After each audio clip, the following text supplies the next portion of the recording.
Welcome to the AI Chat Podcast. I'm your host, Jaden Shaper. Today on the podcast, we have the pleasure of having Brian Beckcom with us. Brian is the founding partner and owner of VB Attorneys. This is a law firm based in Houston, Texas.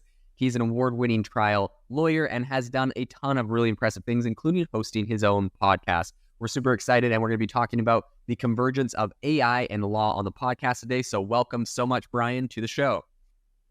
Great to be here, Jaden. Thanks for having me. I'm really looking forward to this. This is a topic that's near and dear to my heart. I'm a lawyer, but my undergraduate degree is in computer science. I've been interested in technology for going on 30 years now. Matter of fact, when I was in college, I had one of the first email addresses, which was totally useless because there was nobody else to email. But the convergence of technology with a lot of the professions, including my profession, is something that really, really excites me. So thanks for having me on the show today. Yeah, super excited. So that's actually one of the first things I wanted to ask you about. I saw that you have a degree in computer science. Talk to me a little. I feel like, I know when you go into law, you can kind of get a basic degree, pre going to law school and whatnot. And I have, a number of friends that have gone on to do this. And very few, if any, have I ever heard doing a computer science degree before going on to law school. So what was kind of your motivation or kind of direction with that? Have you ever wanted to start your own podcast? I record and publish podcasts on a platform called Spotify for Podcasters, and I absolutely love it. Essentially, you can upload from your phone or computer, and it distributes to every platform that plays podcasts. They support video podcasts, and you can make money on the platform with ads or even podcast subscriptions, something that has made my life so much easier as a podcaster. So if you're interested, I highly recommend you give it a try. You can download the Spotify for Podcast app, or go to spotify.com/podcasters to get started on your podcast today. Yeah, great question. The short story is when I was a senior in high school, this was in 1990, I basically hacked the computer lab. We had 30 connected, there was no internet back then, but the computers were connected literally by cords. I hacked in, I changed everybody's grade to an A. I thought it was the funniest thing ever.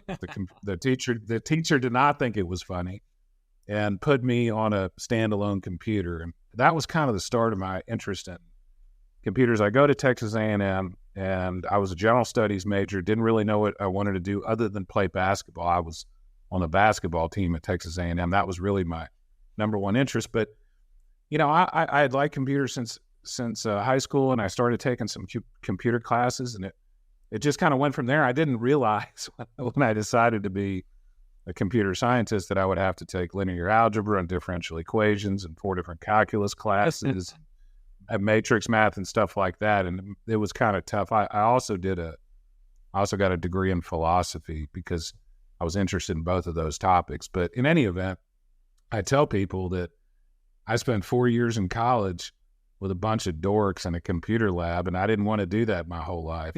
And so I went to law school, right? And now 20 years later, what do? I hang around behind a computer with a bunch of dorks, like everybody does. Yeah. So it's kind of a circuitous route, but I can tell you that knowing about technology and seeing the development of technology over the last 30 years has been an absolute boon to my law practice. It's helped me in more ways than I can count. And I'm glad, I'm really, really glad, not only that I have the computer science degree, but also that I have the philosophy degree, because I think they're complementary degrees. So that's kind of the short story. Yeah, very cool. And I think that, a lot of people are actually jealous of you right now, because I feel like as we see with this big AI boom that's happening right now, we're seeing ways that AI is literally proliferating into every single industry, every single niche, and it's automating so many tasks. And a lot of people, I think, feel like some of the more intense ways AI can help is kind of out of grasp. It's out of reach beyond just using ChatGPT to help them with some things. And so I think kind of having that experience and in your background probably is helping you really set your law firm apart and push it forward beyond what others are able to do because of your background. I'd be curious to, we've had other people on the show that have talked a little bit about AI and law. So I'd be curious to pick your brain and kind of see what your thoughts are on that. Specifically, how do you see AI technologies impacting the future of legal research and case preparation? I'm assuming this is an area, it's kind of hot right now. A lot of people are talking about it. There's been some high-profile cases of this going wrong, of course, for lawyers using ChatGPT that cited, cases that never existed and they get in trouble and stuff. How do you kind of see this in the future? Yeah, so I think before I answer that question, I think it's important to know what ChatGPT is. Like, what is a large language model? Like, fundamentally, what that is. And I've actually taken some courses about how to build a large language model from scratch, like a blank slate, starting with nothing. What would you do to start to actually program a large language model? And to be there's some complications to it. I don't want to get into the technical weeds, but essentially it's a statistics and probability machine. They take, for example, they call them tokens. People think of tokens. Tokens can be a word, or tokens can be a series of letters, or it can be one letter.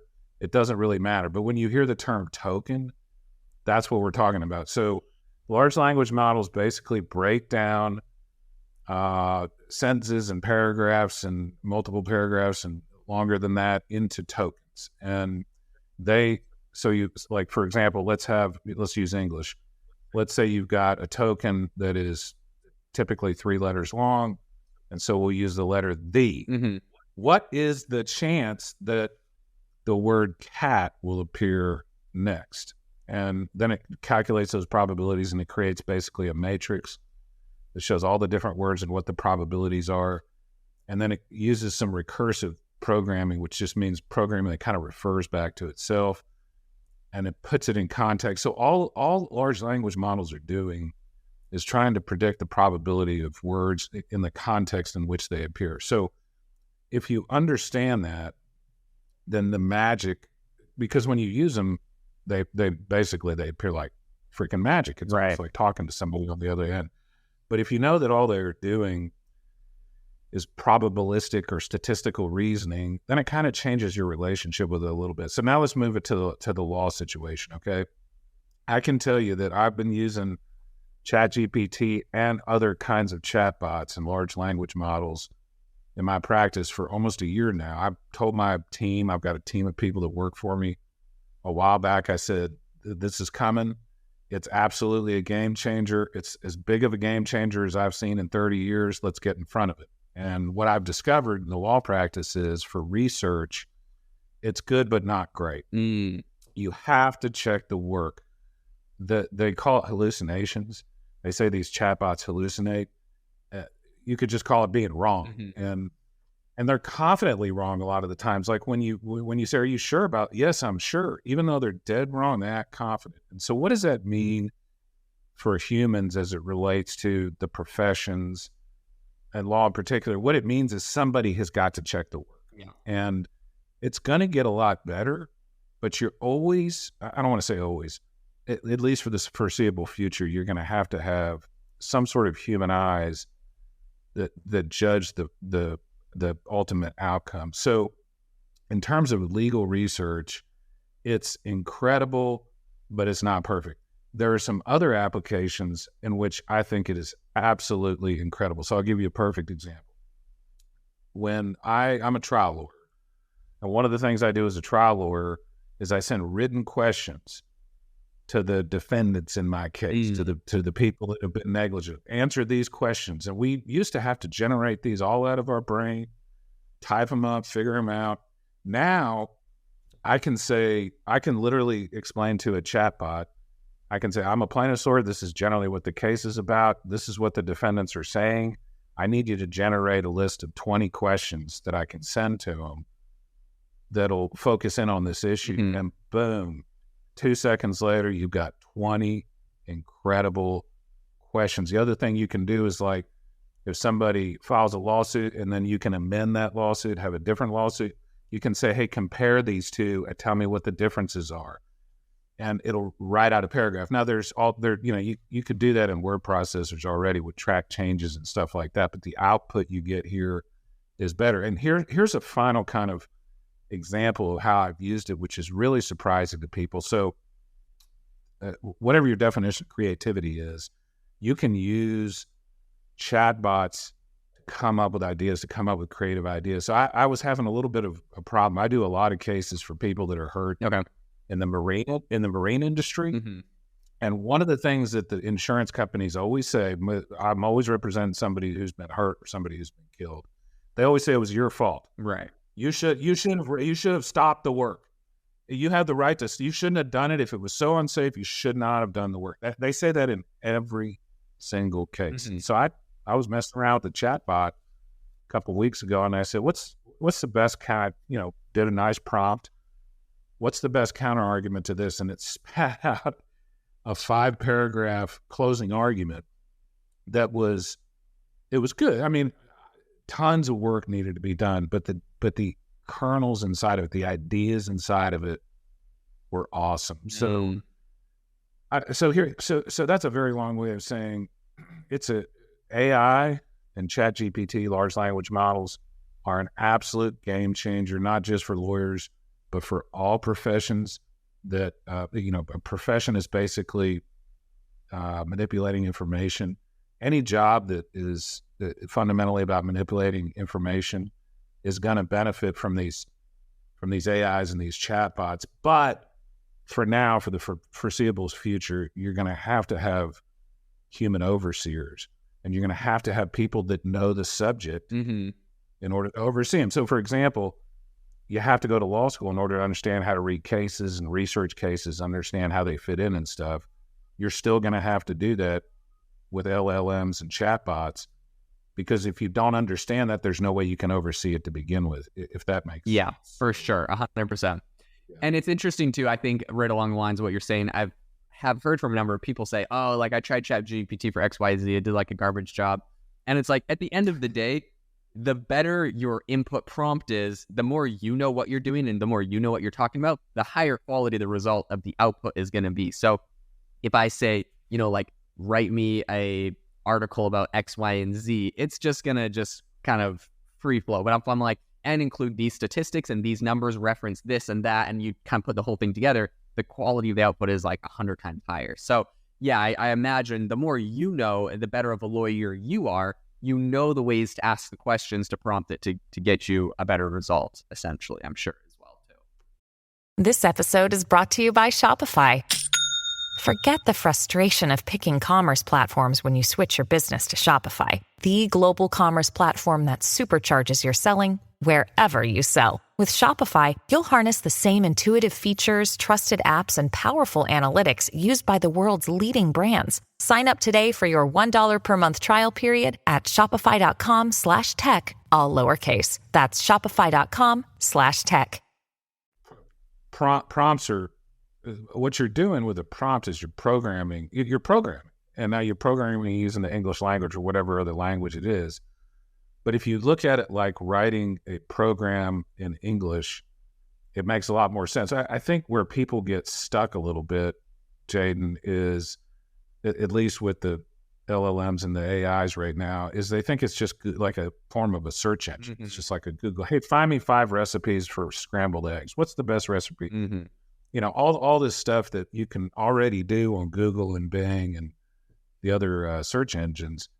If you look at it instead as like a collaborator, somebody you're collaborating with, and you ask them questions and delving a little bit deeper and things like that, it works far better. So the prompts, like I suggest to people in my law firm when they're doing it, tell it what personality to adopt, give it context of why you're asking the question, what you want, like be specific about what you want the output to look like. So what I'll do sometimes is I'll say, I'm a plaintiff's lawyer. I represent John Smith. John Smith got hit by an 18-wheeler and is paralyzed. The trucking company says it was his fault. They're saying it was his fault because he wasn't driving fast enough on the highway. He should have been driving faster. Give me 5 reasons that's a bad argument. Write me a 2-paragraph closing statement and suggest 10 questions I can ask that will figure out whether this defense is true. That's one prompt, right? Yep. Whereas in a Google search, you just literally write 1 sentence or a few words. And so I have that big prompt, I get the output, And then you start playing with the output like you're not done yet. So I say, all right, add 5 more questions, take away this paragraph of the closing argument, replace it with this. And it's basically an interactive process where you're asking it questions, you're modifying things, you're sharpening things. And so when you look at it through that framework, it works phenomenally well. If you look at it as just a souped up search engine, it frankly doesn't work that way. Right. I mean, like, for example, I have, like you said, I have my own podcast, and one of my podcast managers is, he's starting to use AIs to write my show notes. Like the announcement notes. And it's awful. I mean, it is so bad. It sounds nothing like I like to speak with small words, simple language. Yeah. Not a lot of adjectives. I have a particular style I like to speak and write with. And I see these show notes, and it's like, Brian Beckcom has an illuminating conversation about the most fascinating, interesting. They talk, and it's all these adjectives, and it's so breathless. And the first time he did this, I said, "Did you write that with an AI?" He goes, "Yeah." And that'll work, but what you got to do is you got to say, okay, take out the adjectives. And then you got to say, maybe feed it some of the things I've written before and say, this is Brian Beckcom's style. Write the show notes in this style. And you got to kind of keep, in other words, you can't just tell it one time to do it and expect it to be perfect. So yeah, it's actually kind of funny to see how if you don't check it, it'll be like completely obvious, at least to me. Yeah. I don't know if it is to other people, when an AI is writing something. And by the way, there's have you ever heard of the Turing test? Yes. Okay. Do you know generally who Alan Turing was and what the Turing test is? Yeah, but explain it for the audience. So Alan Turing was a British mathematician and computer scientist during World War II who broke the Nazi Enigma code, basically made the first computer. And he has this thing called the Turing test, which is once you can't tell the difference whether something on the other side of a screen is a human or not, then we've reached artificial general intelligence. A lot of people think we've passed the Turing big test debate. with some of these chatbots. Yeah, big debate. I can tell you, it's absolutely crystal clear to me when I see these chatbots that we have not passed the Turing test. I mean, maybe they can fool you for just a little bit, but after a while, it's pretty obvious that you're not dealing with a human, if you know what I mean. Yeah, definitely. So. But something that you said I really like, and I just want to highlight it because I think this is really useful for the audience. I feel like I, for one, am not creative enough when it comes to prompt engineering to, like, for example, style, right? I do show notes for my podcast as well, as very similar, right? Like, I find it's hard for me to be like, say it in like a professional yet sort of casual, like finding all the right keywords to get it to do my exact style is incredibly hard. So I actually end up doing what you mentioned, which is whenever I want something to sound like me, I just give it like an article or an essay or like a big thing that I've written, and I'm like, just copy this. And I've done that in a lot of different ways where like I'll find maybe someone else's piece of content, like a YouTuber even, or something, right? Oh, like recently I was helping someone make a SaaS product, like video walkthrough demo kind of like video. I needed a script for it, asked ChatGPT, and it sounded like ridiculous. It was like, like you said, this illuminating piece of technology will dazzle you. And I'm like, oh my gosh, like this is so cheesy. Yeah. So I went, like copied the transcript, gave it to it, and said, just copy like this style, and it gave a great one, you know? Yeah. It's funny, dazzle. Like, yeah. I told the guy, I was like, I haven't used the word, I forget what word it was, but it was a similar word. I was like, I haven't used that word 15 years, you know? And it's like every other sentence is like an exclamation mark. I'm not that. But the point is that they are trainable. They're teachable. Oh, So you can, I'll tell you what I did with my show notes. So Sam Harris is a podcast. He's got podcasts I've been listening to for a decade. I like the style of his show notes. I just fed him a bunch of his show notes. I fed one of the guys a bunch of his show notes. I said, this is Sam Harris's show notes. Write my show notes in the same style. And the cool thing about it is, so in order to be I'm stepping into some deep philosophical ground, or I'm about to. In order to be conscious, one of the things that has to exist is memory. You have to have memory in order to be conscious. Same thing with computers in terms of being able to interact with them. They have to have memory of the previous, in this case, previous prompts and previous answers. And the amazing thing about some of these chatbots is they have a massive memory, like way more than our memory. So it'll remember its mistakes. It'll remember stuff you fed it before. It'll remember the style you've talked about.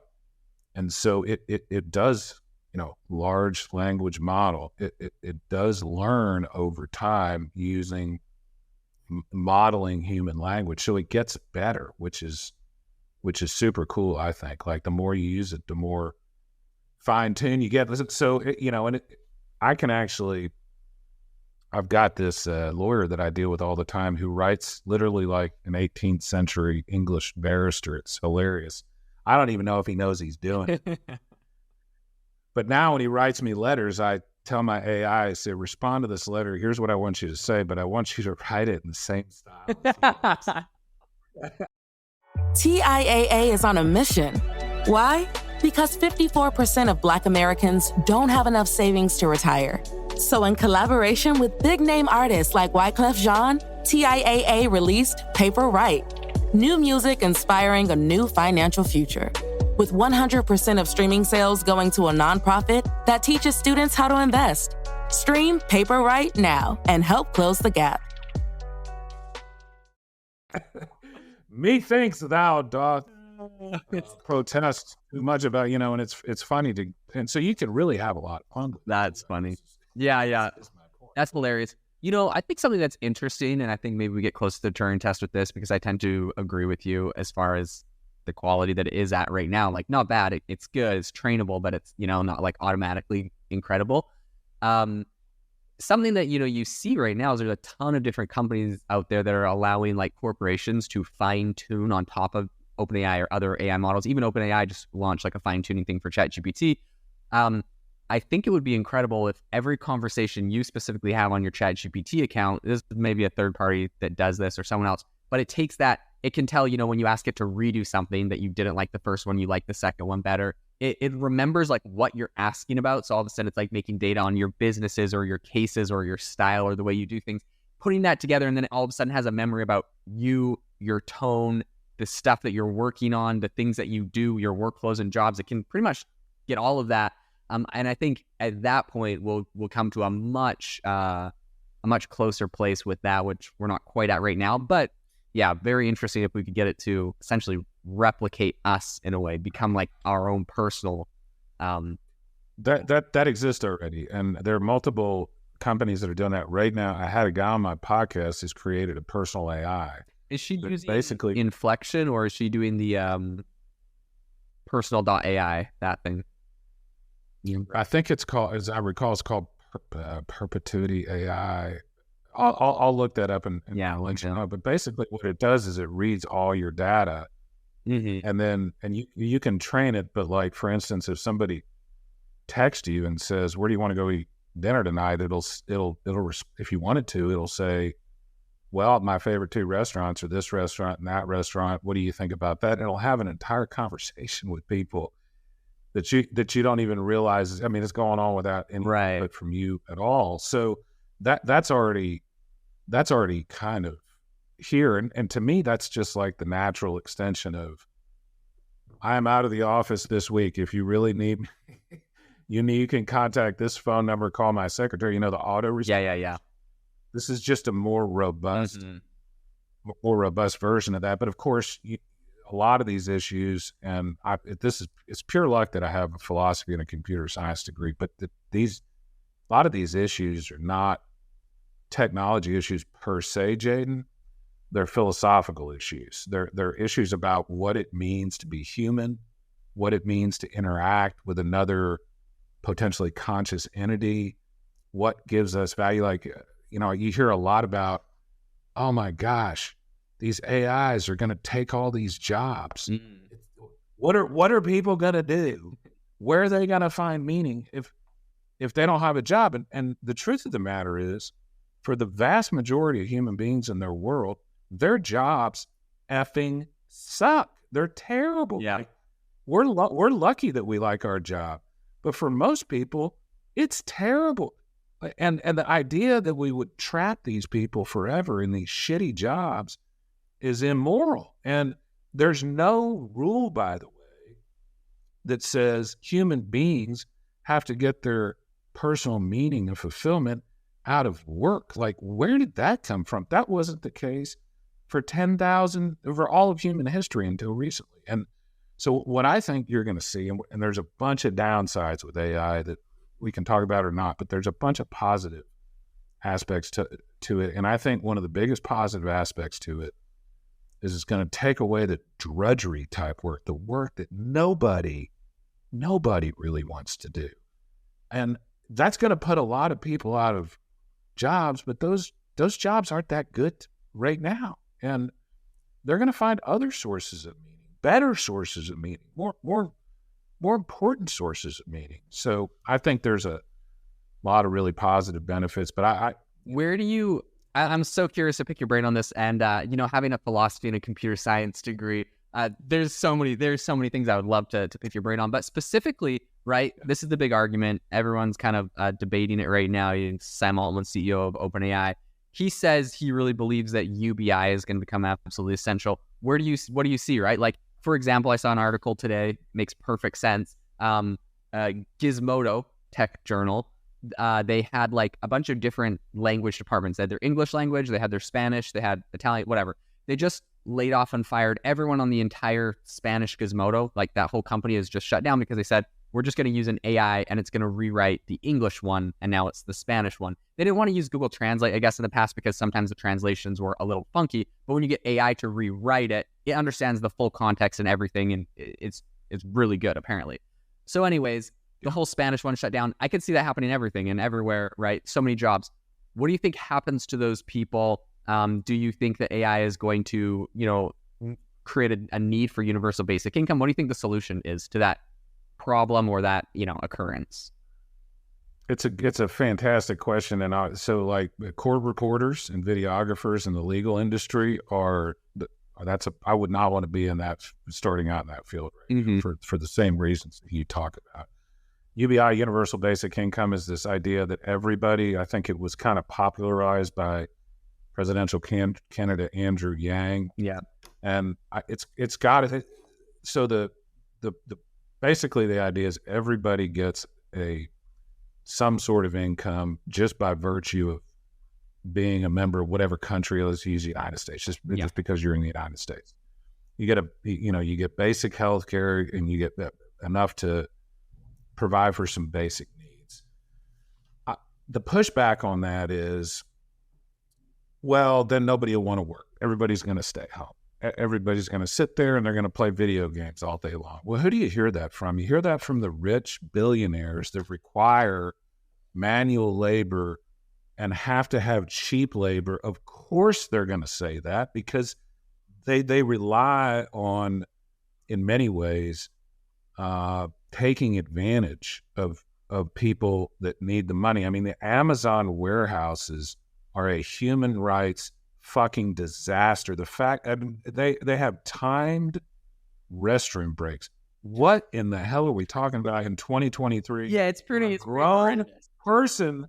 It's horrendous. Like, it is awful. And the people that are complaining about people not going back to the office are the people that run those kind of companies. So of course they're going to say, who gets their meaning in having to ship boxes all day long, and as a 40-year-old adult has to ask permission to go number one? I mean, they're not, let me tell you something, people aren't getting their meaning from those kind of jobs. If they are, more power to them.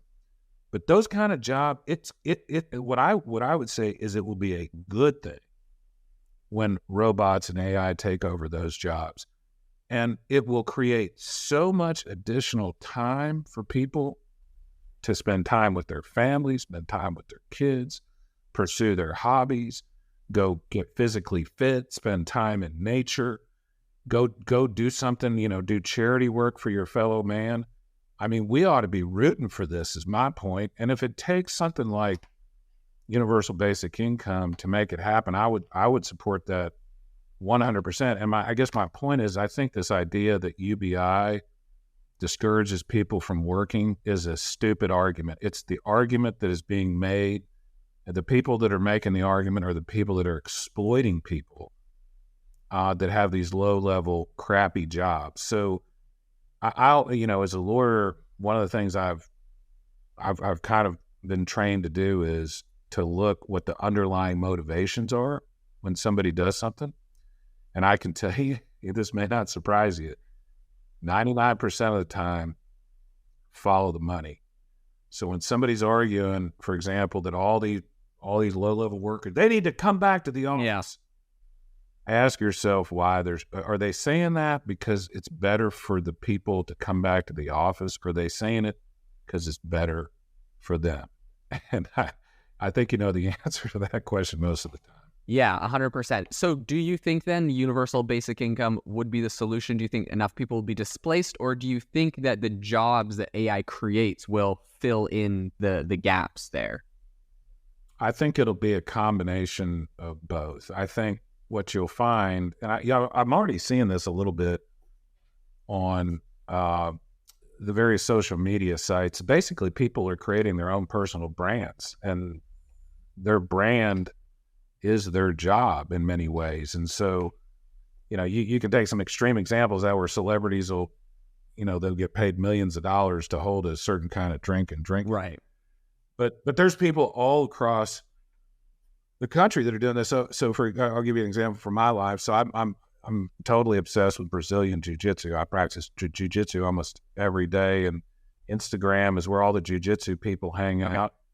And they have people have personal brands. They make money from making training videotapes and stuff like that. I think the thing that we want, in my opinion, is we want to take robotics and AIs and get rid of all the jobs that suck. Right. And all the jobs that are drudgery, all the jobs that nobody really wants to do.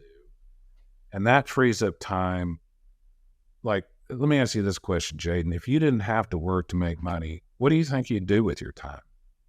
Ooh, yeah. I have a lot of passions and things I'm interested in. I do, this is fun for me. So some level of it may be the same thing I do, honestly, on the podcast. I find a lot of fun from it. But yeah, I mean, definitely there's a lot of things I'd probably spend more time with my family. Yeah.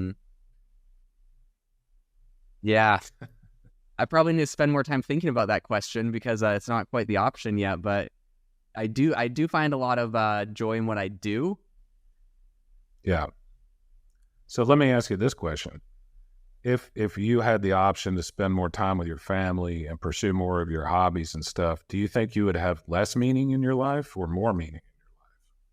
Yeah, I think I definitely would find hobbies that give me a lot more meaning in my life, for sure. Yeah. And I think most people are like that. Like, you and I are fortunate in that I get a lot of fulfillment out of my job. I get to represent kids, families, husbands and wives, and real people that are in very bad situations, and I can make a difference in their life. That gives me a lot of fulfillment. So I like my job, and I do get meaning from my job. But if that went away tomorrow, I would find meaning somewhere else. I would find meaning helping young kids, like teaching kids jiu-jitsu, for example. I would find meaning. I have 3 children, spending more time with my kids. I love to read. I would find meaning in reading more books. So I guess what I'm saying is, what we want AI to take care of all the stuff that nobody else wants to do. And that will free up time to do, whether it's your job or whether it's hobbies or whether it's something else, free up time to do stuff that's much more human. I mean, let's think about it for a little bit. Is it, like using the Amazon warehouse as an example, is it natural? Is it good for people to be inside all day long, doing manual labor under very strict conditions, dehydrated, no water, no restroom breaks? Is that the way? And I could give you an example from my life. When I first started practicing law, Jaden, I had to show up at a giant steel structure that had 50 floors, and I was on the 45th floor, and I had to go to a little box and I had to wear these clothes that I had a noose around my neck called a tie, and I had to put it on every morning at 8:00, and I had to get in my car, and I had to drive in traffic for 35 minutes, and then I sat in this box with a bunch of other people that were sitting in boxes right next to me for 9 hours a day, and then I would get in my car and I would fight traffic for an hour going home. I would take all that stuff off, have a couple beers, and go to bed and repeat it. People that do that for 30 years. And at the end you get a gold watch. I mean, is that really how we want to be spending our lives? I mean, nowadays I look at these, and this has, quarantine, I think, taught us this.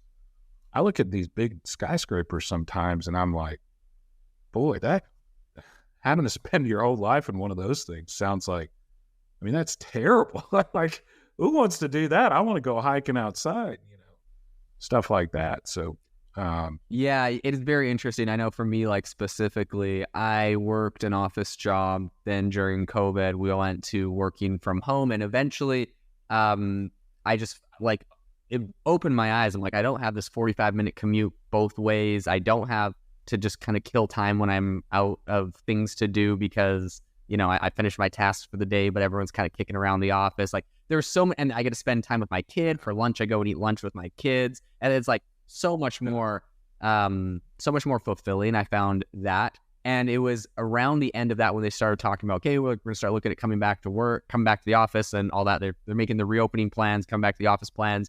When I kind of had, during COVID, I'd started thinking about other things I wanted to do, and I kind of started to pursue those in the last couple months and just decided, okay, like I quit. I choose not to ever go back to work. I don't know, everyone's like different about the go back to the office. Some people like it, some people don't. For me personally, I was like, I will, after the experience, I'm like, I'll never work an office job again if I can help it.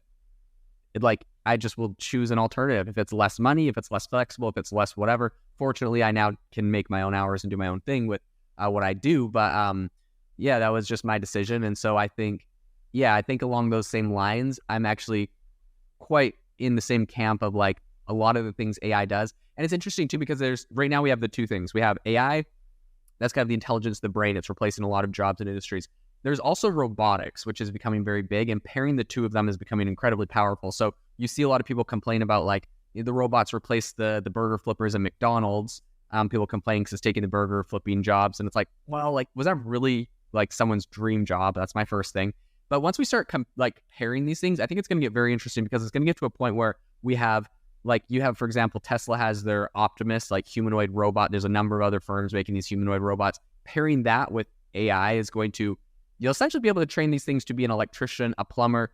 Blue collar jobs is the next ones to see some major disruption, probably in the 5 to 10 year time span. But it's going to be very prevalent around a lot of industries. And if there ever is the big breakthrough that, everyone hints at with nuclear fusion or whatever, where we get like energy very, very cheap or low, cheap energy, humanoid robots, and AI, it's like we will have to shift fundamentally how we do things as a society, whether that's however we end up doing that. And I think humans, yes, we'll have to find new ways of finding fulfillment, new ways of doing things. A lot of people think it's like conspiracy theory far out there. This thing's not going to happen. Like, looking at what's the technology and the advancements right now is 100% coming down the pipe. And it's just kind of like, in my mind, the question of like, how do we respond? What do we do? What does it look like? How do we prepare?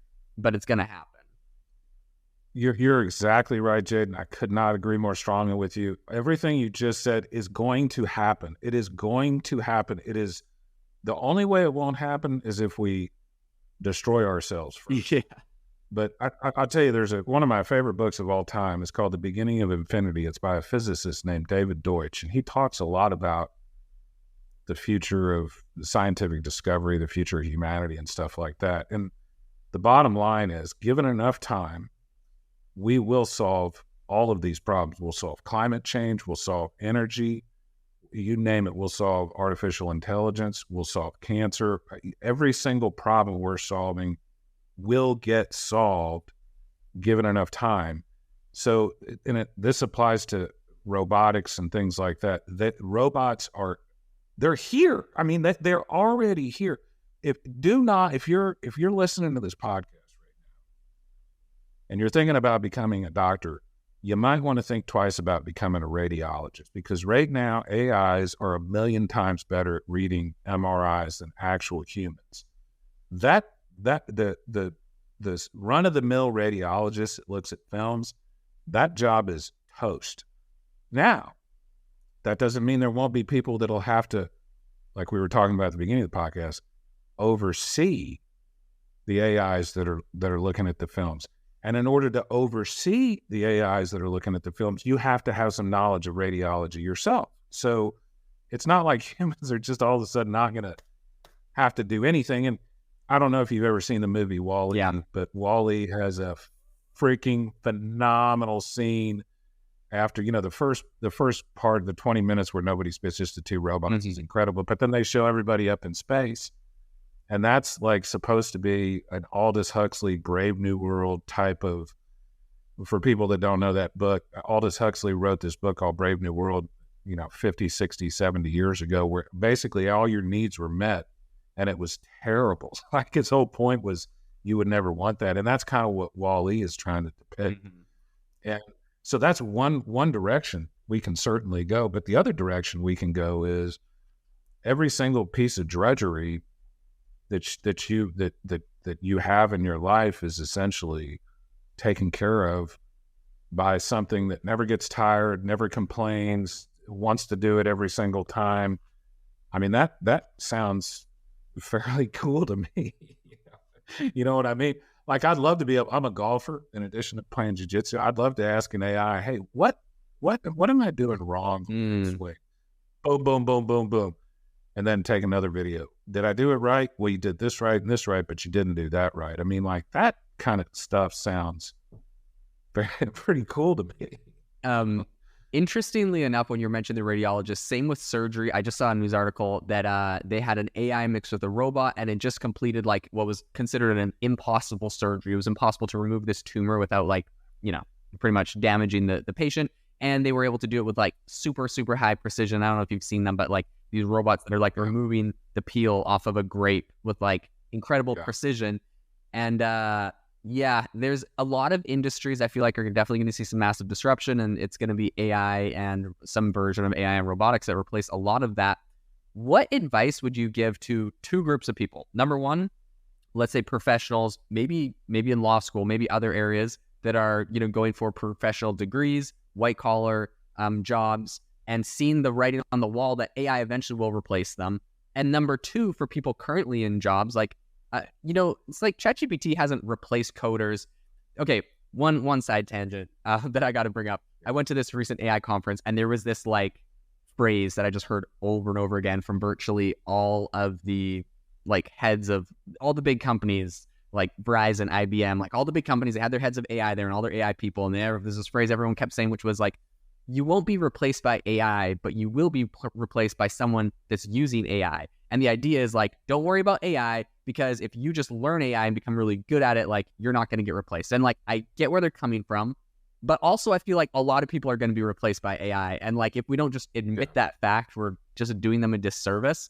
So what advice would you give people that are professionals or studying to become professionals, looking at the landscape ahead with this massive disruption on the horizon? That's a very deep philosophical question. And I would say two things in answer to that question. First of all, as it relates to the future of work, if you're looking for jobs that are unlikely to be taken over by robotics or AI anytime soon, then you want jobs that require a high level of human interaction. So, for example, I saw this study not long ago about, basically I had a list of the jobs that were least likely to be taken over by AI anytime soon. You know what the number one job was? Nursing. Which, when you hear it, is obvious, because what does a nurse do? A nurse is about face-to-face contact and making people feel comfortable. And, so jobs like that are now there will come a time when that job is taken over by robotics and AI too. But in the short term, those are the type of jobs, any job that just involves the pure processing of information, which is most professional jobs, are in trouble. Any job, like in the manual labor context, any job that requires human strength is going to get taken over by robotics. And so those are the jobs that I would be worried about. But here, and this is a philosophical belief I have. This is what I would tell people about, but they're both working today and they're worried about the AI, and people that are looking to enter the workforce and they're worried about AI. What I would say is, if you don't have an insatiable curiosity to learn new things, you're dead in the water. And so I have this insatiable curiosity. As you can tell, I've already taken a course on large language models. I know how to program them. Why am I doing that?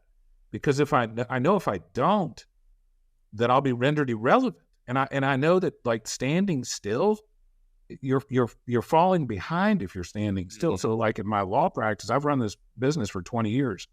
You know, we were on YouTube 20 years ago. We had a website when nobody else was doing this. I was paperless 10 years ago. So when quarantine happened, it was like it didn't even happen in my law firm. We didn't even notice it. We were already ready for it. And I'll tell you, when, like in my business, I talk to law firm owners, and I'll ask them, hey, are you guys back in the office? And, you know, I get these answers like, oh, we were back in the office 3 weeks after. We're back in there. And you know what I think when I hear that?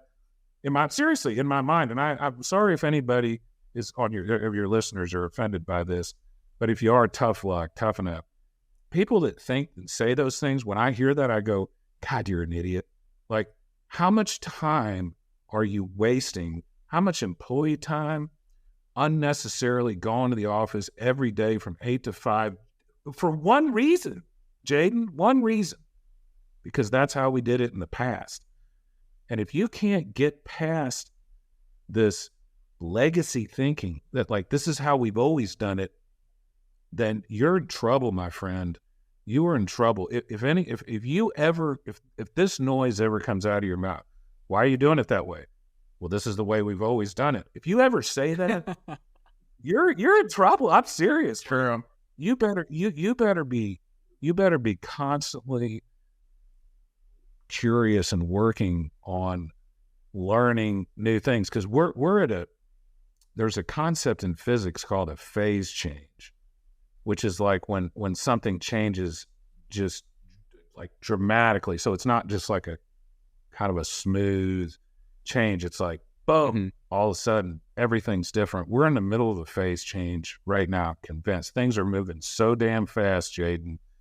It's going to make people's heads spin. I mean, it will be shocking to people how quickly AI takes over everybody's job. And if you're not running to stay a little bit ahead of that, then you're in trouble. So I guess my advice would be to people, don't be afraid of change. Don't be afraid of the future. Embrace change. Embrace the future, because there's not many things that are sure in this life. One thing is sure is things will change. Yeah. And if you don't like that, then that's a personal weakness and you need to work. Okay, because of your background in philosophy, I just have to ask, this is a very big philosophical and debate question in AI, and I think you'll understand the implications. This goes to the military, this goes to everything, but specifically in the law, do you think that we will or should ever replace judges with AI? If you mean, if by judges you mean the judgment on like a case, yeah, people to decide the case. That's hard to say. My first inclination is not anytime soon, because a big part of the jury system in America and a big part of the judgment system, it's more about just the actual words that come out of people's mind. It's more about more than the documents. It's about like the subtle human, like when I say something, it's not just a noise that comes out of my mouth. It's like the inflection in my face, and like if you like fake smile, people know you're fake smiling. If your hands are like, if you're crossed over and stuff, there's all sorts of this subtle messaging that goes on that is, by the way, some people think, well, why would we trust that? Well, we would trust that because it's the result of 100,000 years of human evolution. Like if like your instinct is telling you this person is lying to you, you better pay attention to your instinct because you're probably right. And your instinct is there for a reason. And so I think it's that in particular is a lot, at least when it comes to jury trials, is a lot like nursing. There's such a human element to it. Now, there'll be tax lawyers and contract lawyers that won't have any jobs anymore. Contract lawyers are going to be programmers because they're going to start using smart contracts that are on the blockchain and using blockchain technology. That's a whole nother discussion. But essentially, you're going to, instead of having a piece of paper that says, if I do this, you pay me this. If I don't do this, this is what you get to do, which is basically what a contract is. And you'll have a piece of paper that'll say that. And if somebody doesn't honor their side, then the lawyers get involved and you go through the legal system. Well, smart contract will basically say, if I do this, then automatically, without any human interaction, you will get this much and whatever it is. If I transfer this much Bitcoin to this account, then automatically the title to this property will transfer ownership to, like, smart contracts require far less human intervention. So there'll be tons of things like that. And it's the same thing in medicine, like radiology. That field is not long for humans, although there will have to be people that will program the radiology computers. There will have to be people that oversee it. But then nursing is not in any danger anytime soon, as far as I can tell. So it's like every profession. Certain jobs within the profession will go away, and the jobs that require the most human interactions will be around, at least for the foreseeable future.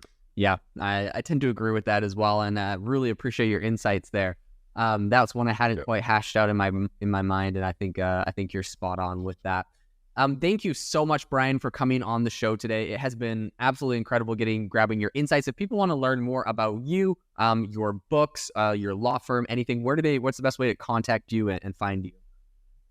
Go to brianbeckcom.org. That's where my writing, my photography, my podcast is, and that's BrianBeckcom, BeckCom. I tell people it's like Beck.com, Beckcom. Or you can go to if you want to learn about my law firm, it's VB Attorneys. That's V as in Victor, B as in Brian, Attorneys, VBAttorneys.com, all one word. And I'm on all the social medias under my own name, Brian Beck. Wonderful. Thank you so much. I'll make sure to leave that in the show notes for the listeners listening. Thanks so much for tuning into the AI Chat podcast today. Make sure to rate us wherever you listen to your podcasts.